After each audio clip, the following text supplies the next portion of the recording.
नमस्कार, मैं अंगी सुरानी। हमारे चैनल में आप सभी का स्वागत है। हम लोग अभी पूरे साथी चंपारण के लिए निकले हैं और बताते हैं राजिम से 15 किलोमीटर की दूरी पर है। हम बीच रास्ते में हैं।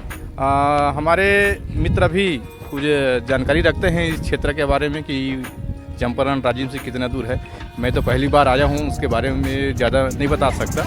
हमारे मित्र जो है कई बार आ चुके हैं। मैं उससे जानना चाहूँगा कि चंपारण में क्या खासियत है और उसको किस नाम से जाने जाते हैं। सर जी, पहले तो अपना परिचय दे देंगे तो अच्छा हो जाएगा दर्शकों को। दोस्तों नमस्कार, मैं देवेंद्र सेन नगरी सियावा क्षेत्र का निवासी हूँ।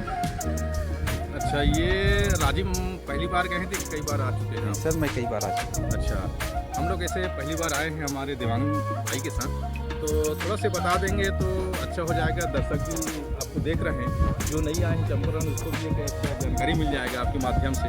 जी, हम लोग चंपारण जस्ट पहुँचने वाले हैं। हम लोग राजिम से निकले 10 मिनट हो गया है। अच्छा। और राजिम से 15 किलोमीटर की दूरी में चंपारण है। तो हम लोग जस्ट पहुँचने वाले हैं।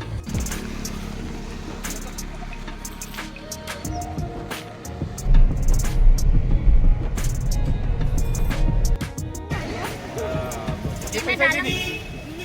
20 रुपया? अच्छा।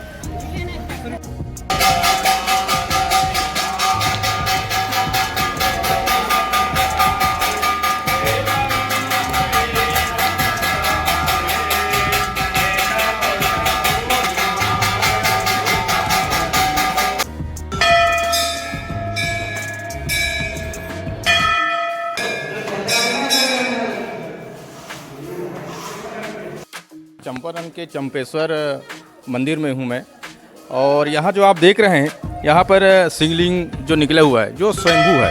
हम इसके बारे में अभी जानकारी लेने के लिए पहुँचे हैं। इस वक्त यहाँ के हमारे महाराज जी हैं।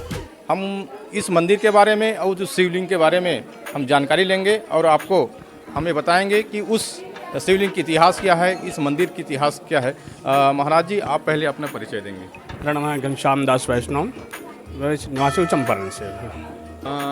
यहाँ जो मंदिर बताया जाता है महाराज कि यह स्वयंभू है, जो भूमि से निकला हुआ है, और इसको चंपेश्वर महादेव के नाम से लोग जानते हैं। तो इसके बारे में थोड़ा इतिहास बताएंगे। देखो, ये चंपेश्वर महादेव जी हैं। तो चंपेश्वर महादेव जी अपने आप में स्वयंभू हैं। और इसमें चंपेश्वर महादेव में एक नहीं, इसमें 3 स्वरूप हैं। सामने पार्ट मतलब शिव जी के अंदर 2 रेखाएँ हैं।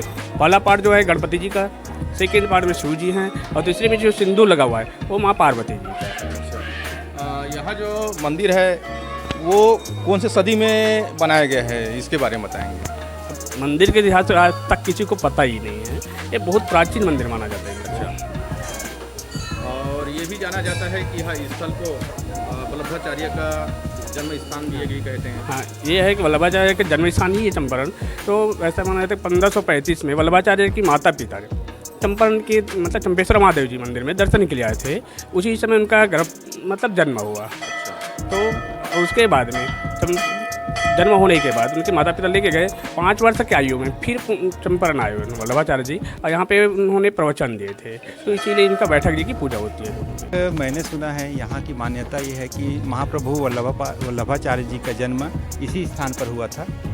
और ऐसा कहा जाता है कि आंध्र प्रदेश से जो दंपति है वो लोग चंपेश्वर महादेव के दर्शन के लिए आए थे। और 1479 ईस्वी में यहाँ पर दर्शन करने के लिए जब पहुँचे ना, तो ऐसा कहा जाता है कि वो जब दंपति चंपेश्वर महादेव जी का दर्शन करने के बाद वो लोग आराम करने के लिए एक जगह पर बैठे। उसी दरमियान उस जो माता जी है उनका कहा जाता है कि गर्भपात हो गया, और या एक प्रकार से कहा जाए कि उनका जन्म हुआ वल्लभाचार्य जी का, और वो पिंड के रूप में उनका जन्म हुआ। तो वो जो है उनके माता पिता उनको वहीं पर छोड़कर, निर्जीव समझकर वहीं पर छोड़कर वो लोग यहाँ से चले गए। उस दौरान कहा जाता है कि यहाँ पर घना घोर जंगल था, यहाँ आने जाने का साधन नहीं था, लेकिन उनकी अपार श्रद्धा के कारण वो लोग चंपेश्वर महादेव जी का दर्शन करने के लिए पहुँचे थे। उसके बाद वो लोग जैसे ही उनका गर्भपात हुआ, उनका जन्म हुआ, वो लोग मृत समझ के वो लोग चले गए रायपुर।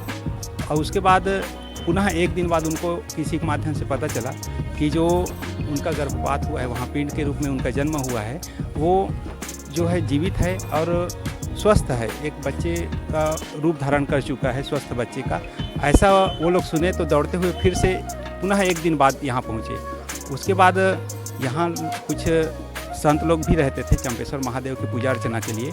वहाँ पर देखे तो एक स्वस्थ बच्चा जो है खेल रहा था वो, और स्वस्थ था एकदम, सभी प्रकार का उनका अंग जो है विकसित हो चुका था, तो एक प्रकार से चमत्कार था। तो ऐसी मान्यता है। उसके बाद वो जो है वल्लभाचार्य जी के माता पिता जी है, उनको संत लोगों से निवेदन किए कि हमारे बच्चे को आप वापस कर दो करके। तो संत लोग जो बोले, यहाँ जो सेवा के लिए जो यहाँ हाजिर थे, वो लोग बोले कि हम लोग कुछ नहीं कर सकते, जो संरक्षक है भगवान चंपेश्वर महादेव जी हैं, अगर वो आपको ले जाने देंगे बच्चे को, शिशु को, तो आप ले जा सकते हैं करके। तो उन्होंने भगवान शंकर का पूजा अर्चना करके निवेदन किया। फिर भगवान शंकर जी है, चंपेश्वर महादेव जी है, उनको मार्ग प्रशस्त किए कि ठीक है आप ले जाइए करके, उनको कुछ मार्ग दिखाए। उसके बाद उस बच्चे को लेकर वो लोग आंध्र प्रदेश फिर वापस हो गए। उसके बाद ऐसा फिर मान्यता है कि 6 वर्ष की आयु में वल्लभाचार्य जी का जब 6 वर्ष का आयु हो चुका था, उसी दरमियान फिर वो अपने माता पिता के साथ इसी स्थान पर पुनः आए। उसके बाद यहीं से शिक्षा संस्कार यहीं से हुआ, और यहीं से उन्होंने ज्ञान प्राप्त करके यहीं पर उन्होंने जो उनका शुद्ध द्वैतवाद है उसका उन्होंने प्रारंभ किया। उसके बाद यहाँ से उन्होंने प्रचार करते करते गुजरात गए और भारत के अनेक स्थानों में जाकर अपने सिद्धांत का प्रतिपादन किया, और उन्होंने जो है अपने अनन्य प्रभु श्री कृष्ण जी को और अपने दार्शनिक सिद्धांत का प्रचार करते हुए अपने आप को स्थापित किया।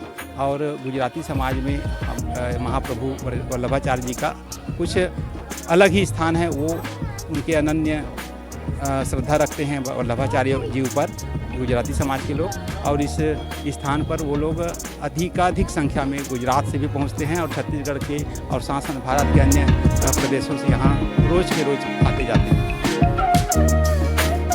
हमारे बीच उपस्थित हमारे मित्र जी ने बताया इस चंपारण में जो वल्लभाचार्य का जन्म हुआ था और उसका शिक्षा दीक्षा यहीं से शुरुआत हुआ। हम इस चंपारण के इतिहास के बारे में और आगे की जानकारी हम आपको देते रहेंगे। तब तक के लिए हमारे वीडियो के साथ बने रहिए। नमस्कार।